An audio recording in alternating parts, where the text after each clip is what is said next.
galau itu ada, susah itu ada.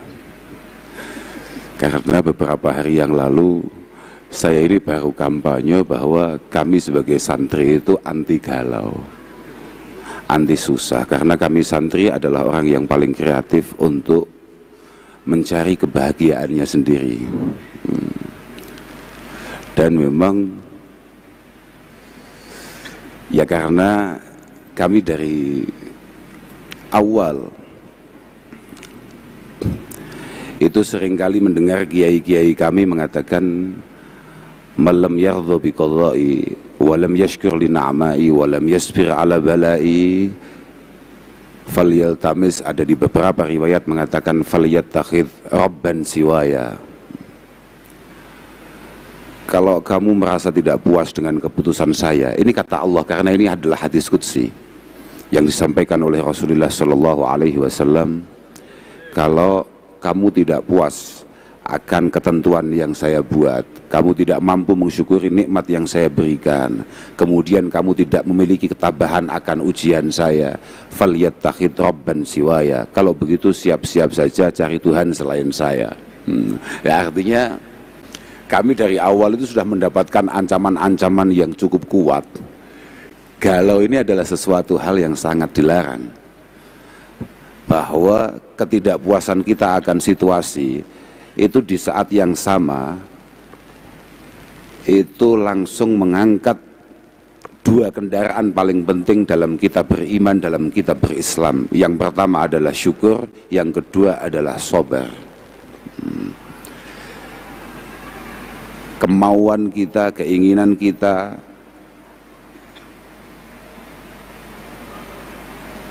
ketundukan kita kepada nafsu kita untuk terpuruk, itu adalah sebuah pelanggaran berat bagi kita orang Islam. Jadi itu adalah sebuah mindset bagi kami. Jadi kenapa kemudian saya baru ngeh kalau ternyata galau itu mudah, dan saya malah pengen. Karena biasanya orang yang memiliki keprihatinan itu memiliki keinginan untuk menambah kedekatan dengan Allah Subhanahu wa Ta'ala. Kita punya ketertarikan untuk kemudian melakukan kebaikan-kebaikan, memiliki ketertarikan untuk kemudian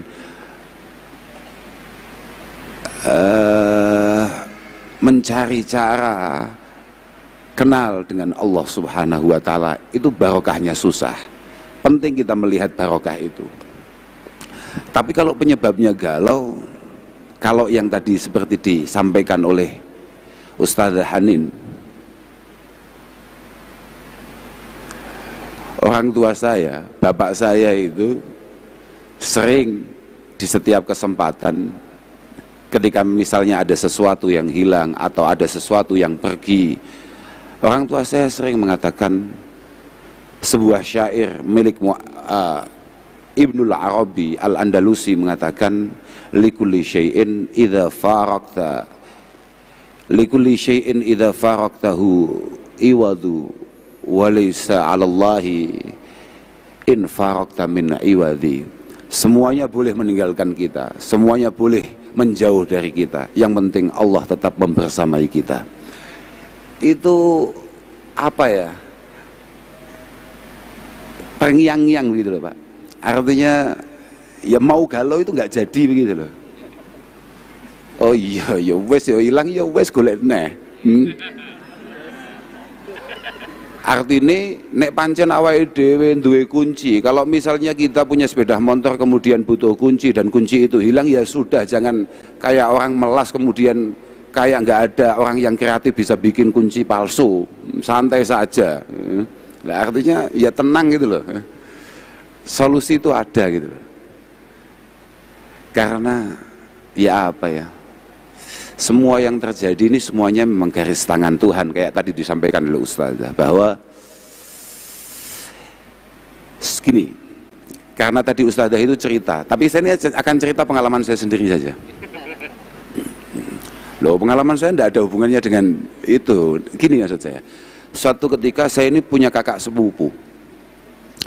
Beliau ini adalah orang yang sangat luar biasa ceria, Beliau adalah orang yang sangat luar biasa, istimewa kepada saudara, kepada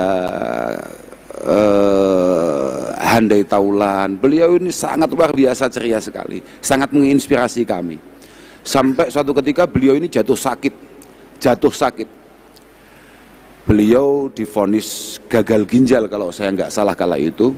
Kemudian ada beberapa penyakit-penyakit tambahan yang lain.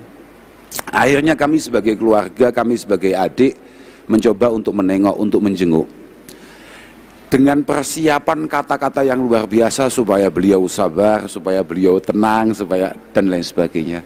Ternyata ketika saya masuk ke kamar beliau kebetulan rumahnya itu di Salatiga, di Jawa Tengah, di Salatiga. Itu di temboknya ada tulisan begini, ada kaligrafi tulisannya begini, masih saya ingat itu. Ya karena galau ini lah.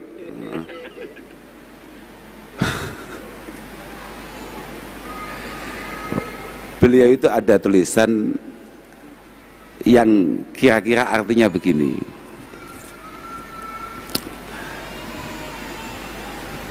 kalau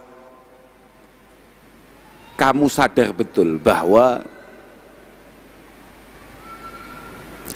kalau tulisan syairnya redaksinya begini, idza ma ra'aitallaha fil kulli fa'ila, ketika kamu benar-benar sadar, benar-benar yakin bahwa tidak ada satupun di antara kita yang bergerak, bernafas tanpa izin Allah Subhanahu wa ta'ala, dan tidak ada yang terjadi, tidak ada yang kita alami kecuali atas izin Allah Subhanahu wa ta'ala.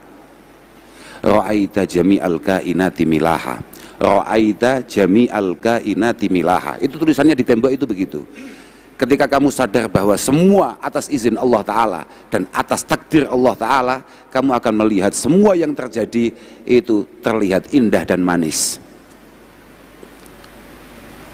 Wa illam tara illa madhahira sun'ihi. Cuma kalau kemudian kamu hanya mengingat-ingat zahirnya masalah, kalau kamu hanya terpuruk akan satu masalah yang menimpa kita, hujibta, semua pintu solusi akan tertutup.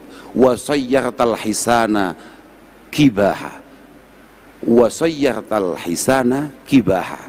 Selain semua pintu solusi akan tertutup, kamu juga akan kehilangan hal-hal yang indah yang seharusnya bisa kamu capai, tapi yang ada adalah penyesalan, kepanikan, keterpurukan dan lain sebagainya. Saya yang tadinya pengen kasih nasihat dan lain sebagainya kepada kakak saya langsung nggak jadi, karena beliau sendiri itu sudah ada tulisan seperti itu di tembok kamarnya. Malah saya yang akhirnya mendapatkan nasihat. Iya Pak, kamu merasa apa misalnya?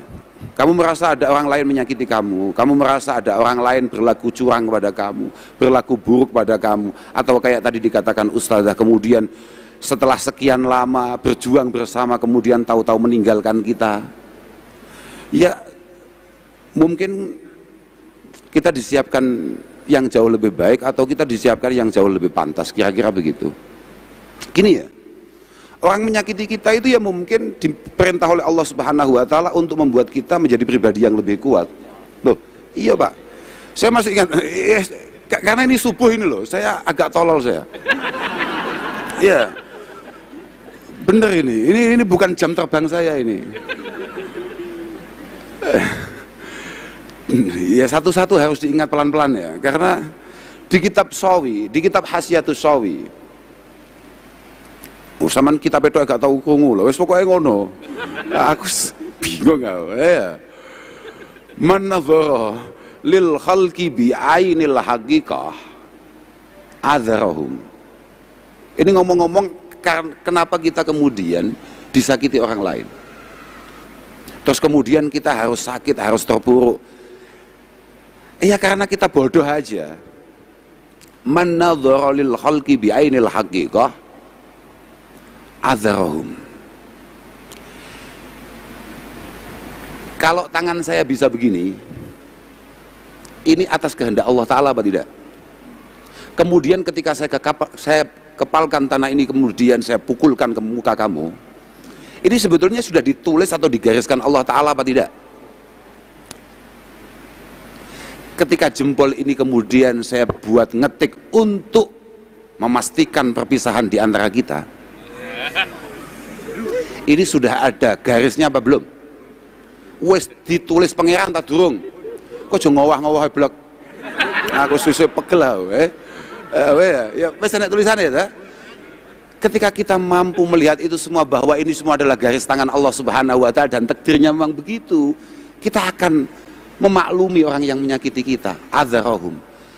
Tapi wa man nadzara ilaihim bi'aini syariah maqatahum. Kalau yang kita lihat hanya apa yang sedang terjadi saja, mungkin tumbuh kecewa, tumbuh benci. Tapi di saat yang sama kamu sadar apa tidak? Berarti kamu melupakan siapa yang menggerakkan tangan itu tadi.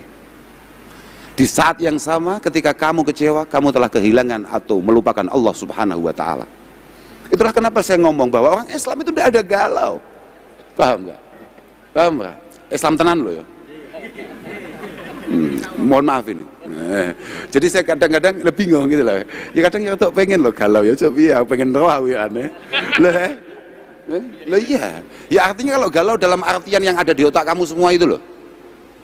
Kalau prihatin, susah, kenapa pencapaian saya hanya seperti ini? Harusnya loh, kan Nabi selalu seperti itu. Kullu yaumin la azdadu fihi ilman yuqarribuni ilallahi subhanahu wa ta'ala fala burika li fi tulu'i syamsi dzalikal yaum. Kan Nabi selalu galau, tapi dalam arti apa? Dalam arti kalau saya punya potensi